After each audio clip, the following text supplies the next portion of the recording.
Welcome to the Story Learning Podcast, regular doses of language learning tips and motivation to help you become fluent in any language. With me, Olly Richards. For language programs, books, free resources, and much more, visit StoryLearning.com. Good morning, everybody. Welcome back to the I Will Teach You a Language podcast. Very happy to have you here. If you're new to the podcast, then welcome, especially. This is where we get into and talk about all things language related. Everything from the materials you need to the motivational hacks and tricks you need to actually keep going for long enough to learn the language, because it does take time. But I know you guys are smart because you're here and you're listening to this, so welcome. We've got a great question today, and I want to dive straight in. It comes from Chris, and here it is. Hi, Ollie. My name's Chris. I live in Minnesota, which, for your listeners who don't know, is in the northern central part of the United States. My question is about speaking formally or informally. I've been learning Turkish for about 3 years now, and I've actually been to Turkey 4 times. One of the main things that I have problems with when I'm speaking to people is knowing whether or not to speak formally or informally. And there's a clear distinction between the two in Turkish. You talk to somebody informally with the pronoun sen and formally with the pronoun siz. It's kind of like tú and usted in Spanish. So I don't know how you handle it in Spanish. Do you mix the two in a conversation? And like if you meet somebody new in a bar, like a really informal setting, do you have to speak formally even if there's somebody that's new to you? I just really like to hear your feedback on that. Thanks. Keep up the great work. Hey, Chris, thank you for a wonderful question. I know I always say that, but it's usually true. Of course, you guys only ever submit good questions, but nevertheless, I like this because it deals with the kind of gritty nuts and bolts of actually speaking. Okay, not what you learn in the book, but what do you do, as you say, when you're in a bar and you want to talk to someone. Now, it goes without saying here that every language has its own conventions. It's not the same in Spanish as it is in Turkish, as it is in French, as it is in Japanese, for example. Every language has got different conventions as to when and where you should speak formally or informally. Now, what's interesting is that I've always, in different languages, I've always found myself resisting speaking formally. I think it's because I come from an English-speaking background where we speak to everybody on the same level. Whether you're talking to your little brother or you're meeting the Queen, you still use you, right? So I think native English speakers have this. It's kind of hardwired into us to want to use the casual forms of address in other languages, and so I think that's probably the source of my resistance. It's very interesting to actually think about what that is, but I have ran into problems or difficulties with that. So, for example, in Spanish, you generally use tú, unless you're meeting someone who's significantly older than you or in a position of authority or you want to pay them particular respect. You generally use tú. But in Japan, you would never even think about using the informal form of address unless you're talking to a child or someone much younger, at least when you first meet them. So in Spanish, it's never been a problem because I just tend to use tú all the time. But in Japan, you have to get used to using a formal or polite way of speaking as a matter of course.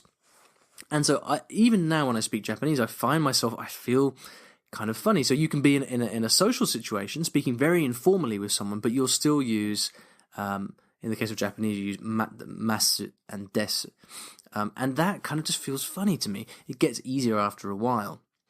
But I think identifying that my default is to speak informally has been quite useful because that allows you to kind of just be conscious and to start to appreciate that you might have some kind of resistance to it, and then adjust the way you speak to the new language. That might just be me. I'm sure in your case, Chris, you probably you don't have this same weird hang-up that I do.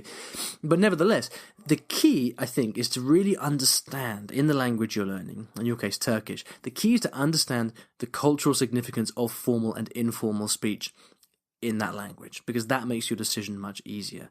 So, for example, in the case of Japanese, it's difficult, So the informal way of saying, for example, if you want to ask someone, shall we eat?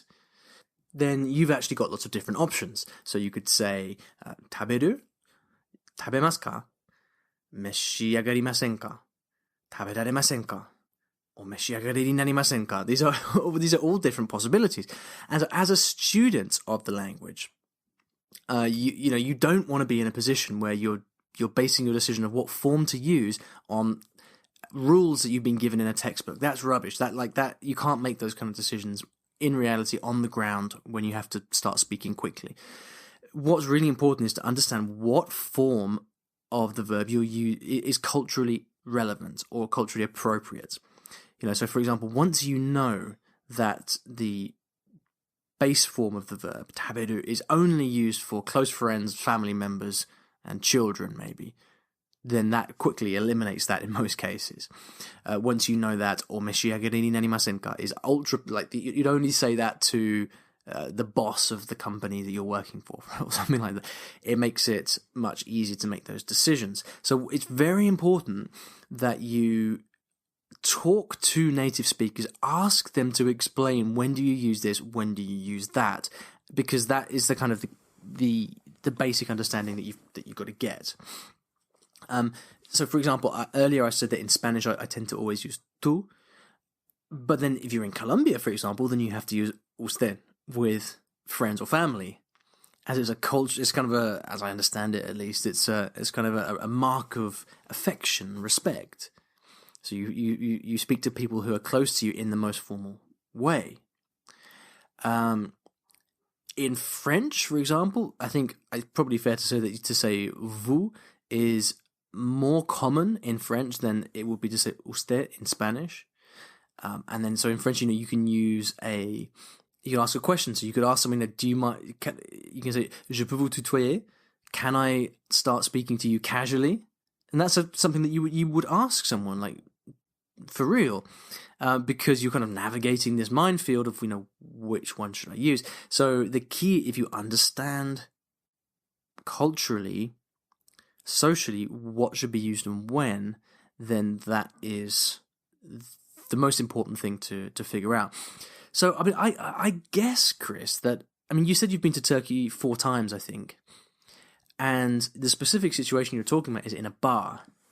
Now, I don't know Turkish, I've got no idea, but I think generally what I'd say, my gut reaction, Chris, is that I imagine that you're probably not speaking Turkish a great deal, actually in the country with people, because you would generally get a feel for that pretty quickly. I think if you pay attention to what people actually say. If you go to bars a lot in Turkey, for example, and you listen to what people say, then usually these things become clear the more that you actually speak the language.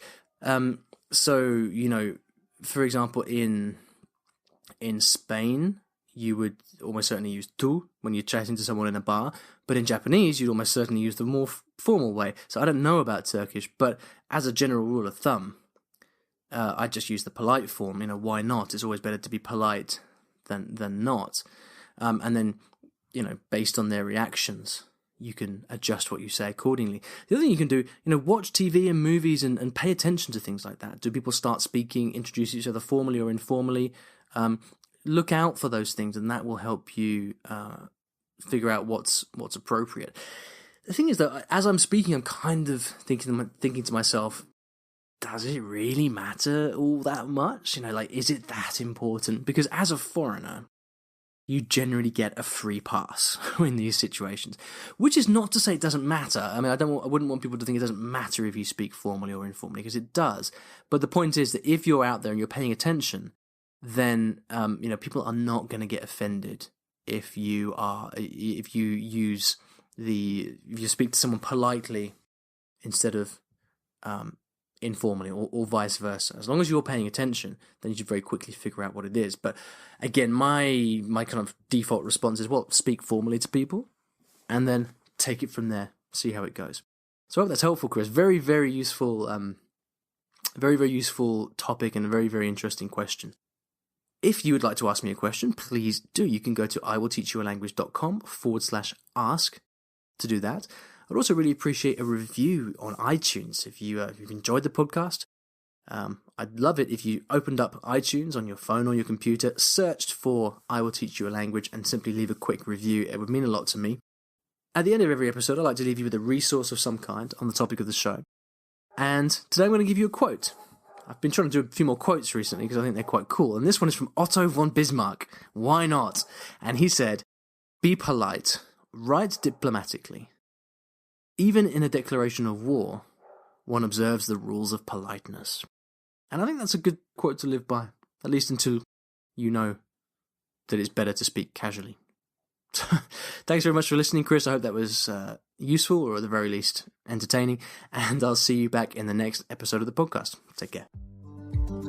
Thanks for listening to today's episode, and in case you didn't already know, I teach languages in a rather unusual way, through stories. Now, stories are a great way to learn a new language because when you're engrossed in a story, you remember things more easily, and the mechanics of the language just start clicking inside your brain. It's quite something, and if you'd like to find out how you can learn a new language or improve your skills in a language that you already know and do it with the power of stories, then you should check out my free Story Learning Kit, which will teach you exactly how this method works and how you can use it yourself to learn a new language.